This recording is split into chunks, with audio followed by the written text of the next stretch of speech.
Bonjour, dans cette vidéo, je vais vous présenter le choix du diagnostic principal selon les situations cliniques dans le PMSI en médecine chirurgie obstétrique en se basant sur le guide méthodologique. Pourquoi une vidéo sur ce sujet? Pour expliciter le guide méthodologique sous une autre forme qu'un écrit.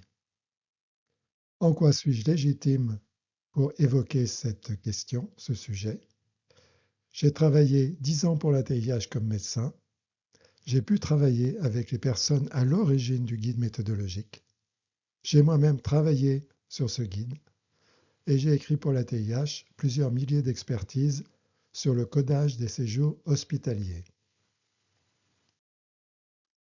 Pour le choix du diagnostic principal, la référence est le guide méthodologique de l'année qui est publié en annexe d'un arrêté, l'arrêté relatif au forfait. Les réponses Agora ou les éventuelles expertises de l'ATIH ne s'imposent pas, même si elles sont utiles pour la compréhension du guide méthodologique. Les réponses Agora ne sont pas liées à un document officiel. Quant aux expertises de l'ATIH, elles correspondent à une AD du guide méthodologique et à une situation particulière dans un établissement de santé. La vidéo présentée ici est pour mieux comprendre le guide méthodologique, mais les éléments de cette vidéo ne s'imposent pas non plus. Le diagnostic principal est en fait une morbidité principale avec un diagnostic principal et un diagnostic relié si le diagnostic principal est un code Z de recours aux soins non informatif sur l'affection prise en charge. Le diagnostic principal du séjour est choisi par un algorithme si le séjour comporte plusieurs résumés d'unités médicales. Le diagnostic principal oriente vers une catégorie majeure de diagnostic, puis classe, pour les séjours sans acte chirurgical ou interventionnel classant, dans une racine de GHM. Le diagnostic principal porte donc en fait deux informations utiles pour la classification, le problème de santé pris en charge, ainsi que la situation clinique de prise en charge. La situation de traitement est une des trois grandes situations cliniques décrites dans le guide méthodologique. La situation de traitement se place après la situation de diagnostic et avant la situation de surveillance.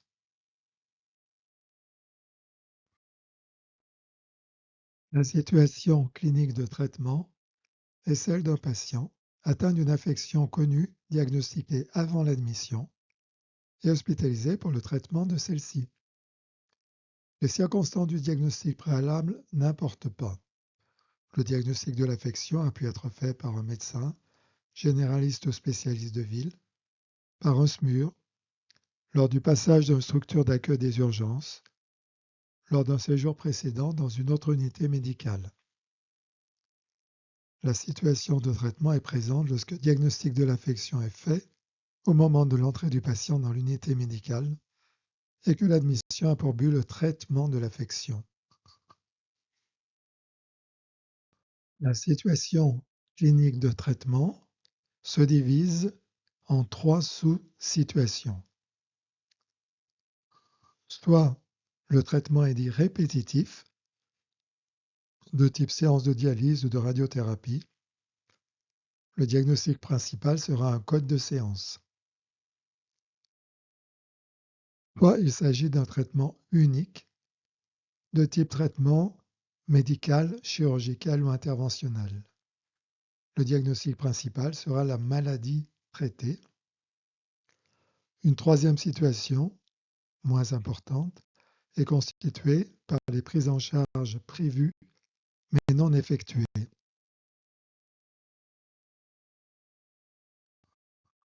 Ces trois sous-situations vont avoir des conséquences classificatoires. Lorsque le diagnostic principal est un code de séance, le séjour sera classé dans une racine de séance. Lorsque le diagnostic principal est la maladie traitée, en cas de traitement chirurgical ou interventionnel, avec au moins un acte classant, chirurgical ou interventionnel, le séjour sera classé dans une racine chirurgicale ou interventionnelle. En l'absence d'acte classant chirurgical ou interventionnel, le séjour pour un traitement médical sera classé dans une racine médicale. Enfin, en cas de prise en charge prévue mais non effectuée, soit il y a une prise en charge de la cause de l'annulation de prise en charge, le séjour sera alors classé dans la racine correspondante à l'affection prise en charge, soit il n'y a eu aucune prise en charge, le séjour avec en diagnostic principal Z53 sera classé dans une racine spécifique. Pour le cas du traitement répétitif, un traitement est répétitif, soit parce que son efficacité dépend d'un cumul posologique, comme la chimiothérapie ou la radiothérapie, soit parce que son effet s'épuisant, il doit être renouvelé, comme pour les dialyses rénales ou les transfusions sanguines. L'exemple type d'un traitement répétitif est constitué par les séances, mais ne se limite pas aux séances. Dans les situations de traitement répétitif, le codage du diagnostic principal utilise des codes du chapitre 21 de la CIM-10, code Z de recours aux soins. C'est la règle T1 du guide méthodologique. Toujours sur le traitement répétitif, les séjours pour chimiothérapie, radiothérapie, transfusion sanguine, aphérèse sanguine, oxygénothérapie hyperbare, injection de fer, qu'il s'agisse de séances d'hospitalisation complète, doivent avoir en position de diagnostic principal le code adéquat de la catégorie Z51 de la CIM-10. La règle reste la même si la prise en charge, incidemment, n'a lieu qu'une fois. C'est la nature du traitement qui est prise en considération.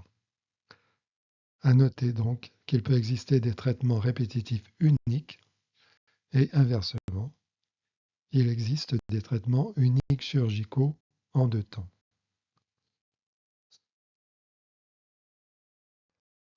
Il existe cependant des cas particuliers ou exceptions au traitement répétitif. C'est la règle T2. 4. Donc cas particuliers ou exceptions. Le traitement de la douleur chronique rebelle. Dans ce cas, le diagnostic principal est codé R52, 10 ou 18. C'est notamment le cas lorsque l'hospitalisation s'est déroulée dans une unité de prise en charge de la douleur chronique. L'évacuation d'acide. Le diagnostic principal sera donc R18. L'évacuation d'un épanchement pleural. Là, le diagnostic principal sera un G90, 91 ou 94. Enfin, l'injection de toxines botuliques. L'affection neurologique, justifiant l'injection de toxines, sera enregistrée comme diagnostic principal du séjour. Ces cas particuliers ou exceptions sont faits pour classer le séjour dans la racine de GHM adéquate. Pour le traitement unique, 4 sous-situations sont décrites. Le traitement unique chirurgical, le traitement unique interventionnel, le traitement unique médical, et nous verrons le cas de l'obstétrique. En premier, donc, le traitement chirurgical unique. Dans cette situation de traitement chirurgical unique, le diagnostic principal est en général la maladie opérée, et ça fait l'objet de la règle T3 du guide méthodologique.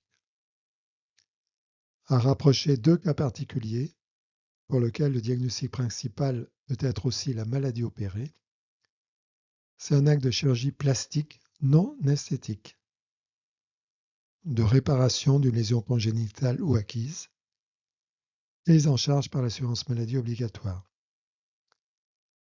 Donc, on a le choix entre le fait de coder le diagnostic principal avec un code de la maladie opérée, chapitre 1 à 19, ou un code de la catégorie Z42. Et c'est la règle T5.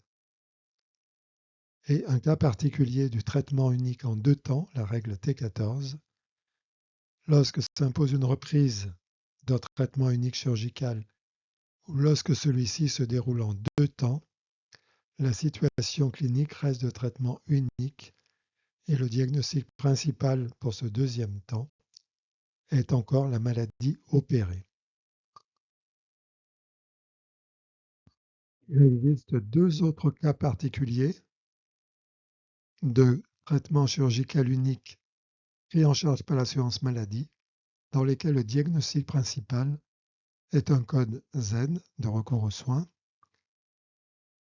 Dans la situation de prise en charge pour soins spécifiques de stomie, prothèses et autres appareils, le diagnostic principal fait appel aux catégories Z43 à Z47 ainsi que le Z49.0. C'est la règle T7.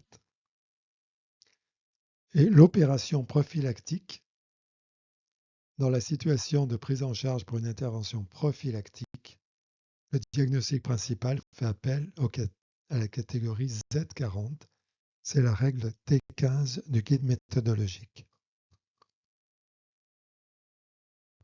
Deux cas particuliers non pris en charge par l'assurance maladie obligatoire, dans lequel le diagnostic principal doit être un code Z. C'est le cas de la chirurgie esthétique, donc toute intervention de chirurgie plastique non prise en charge par l'assurance maladie obligatoire. Dans ce cas de chirurgie esthétique, le diagnostic principal doit être codé Z41.0 ou .1 à l'exclusion de tout autre code. Et c'est la règle T4 du guide méthodologique. C'est le cas aussi pour les interventions dites de confort. On désigne par intervention de confort un acte médico-technique non pris en charge par l'assurance maladie obligatoire, autre que la chirurgie esthétique, comme les implants dentaires ou la chirurgie réfractive de l'œil. C'est cette technique qui n'est pas prise en charge, mais d'autres techniques pour ce même problème de santé peut être prise en charge. Dans ce cas d'intervention de confort, le diagnostic principal de ces séjours doit être codé Z41.80 à l'exclusion de tout autre code et c'est la règle T6.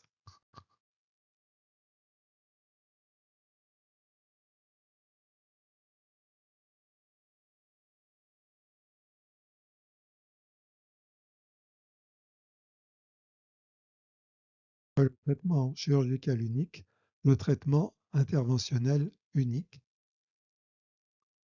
un acte thérapeutique par voie endoscopique ou endovasculaire ou une imagerie interventionnelle. Dans cette situation de traitement unique interventionnel, le diagnostic principal est en général la maladie sur laquelle on est intervenu. Et c'est la règle T8 du guide méthodologique.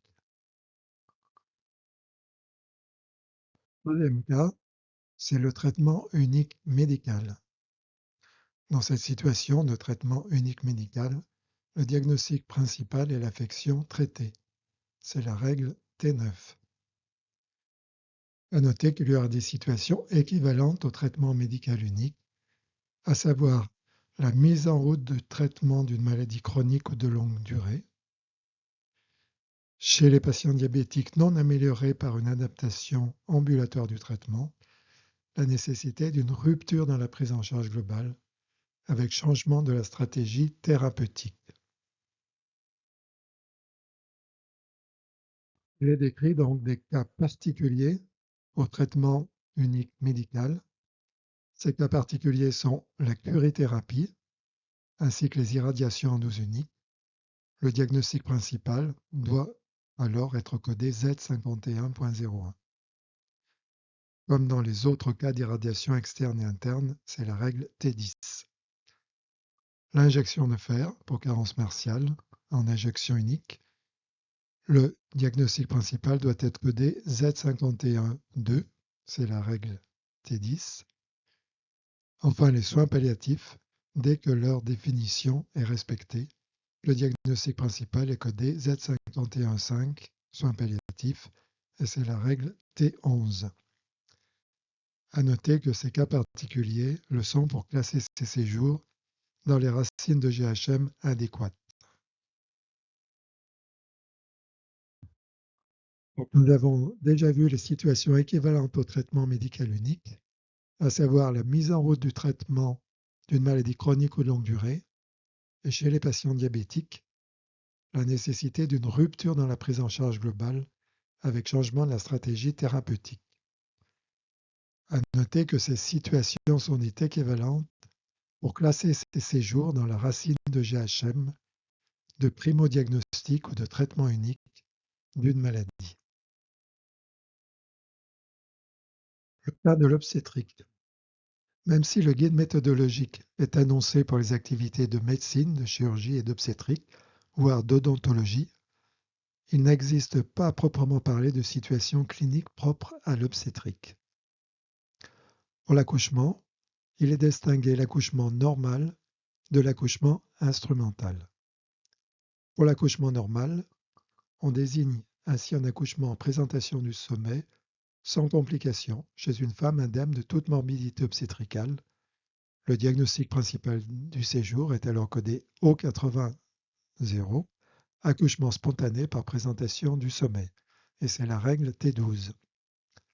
Si l'accouchement est instrumental, les catégories O81 à O84 sont interdites en diagnostic principal. Pour enregistrer un accouchement instrumental, le code du diagnostic principal doit être choisi parmi les autres codes du chapitre 15. Pour la naissance d'un enfant séjournant en maternité avec la mère, le diagnostic principal du séjour du nouveau-né est codé avec la catégorie Z38, enfant né vivant, selon le lieu de naissance. C'est la règle T13. Si un problème de santé est découvert à la naissance ou pendant le séjour en maternité, il est un diagnostic associé significatif du rhume de nouveau-né en maternité. Le guide méthodologique indique ce qu'il faut coder en cas d'interruption volontaire de grossesse et d'interruption médicale de grossesse.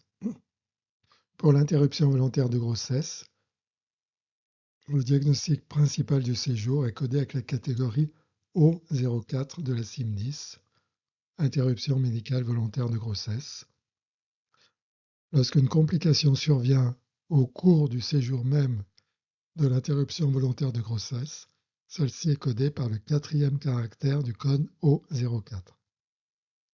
Pour l'interruption médicale de grossesse, avant 22 semaines, révolue d'aménorrhée, le diagnostic principal du séjour est codé avec la catégorie O04, interruption médicale de grossesse, O04 1, O04 2, O04 3.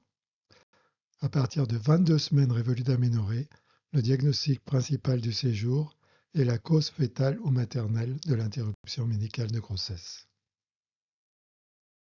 À côté du traitement répétitif et du traitement unique, est décrite la situation de prise en charge non effectuée. Donc, en cas de prise en charge non effectuée, soit il y a une prise en charge de la cause de l'annulation, le séjour sera alors classé dans une racine de GHM correspondante à cette cause de la prise en charge, soit il n'y a pas de prise en charge véritable, le séjour aura alors Z53 en diagnostic principal et il sera classé dans la racine de GHM 23M15, acte non effectué en raison d'une contre-indication. Existe aussi la possibilité de ne pas enregistrer de séjour en l'absence totale de prise en charge du patient. Il est présenté ici un tableau pour la situation de traitement. Cette situation de traitement s'adresse aux patients pour lesquels une infection a déjà été diagnostiquée et qui sont hospitalisés pour pour un traitement. La question à se poser est de savoir si le traitement est répétitif ou unique, voire si c'est une prise en charge annulée. En cas de traitement unique, il faut savoir si ce traitement est chirurgical, interventionnel, médical ou un équivalent.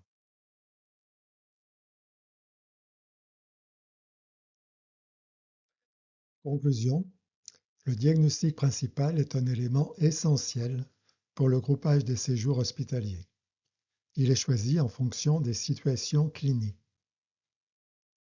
Pour la situation de traitement unique, hors traitement répétitif, il peut être chirurgical, interventionnel ou médical.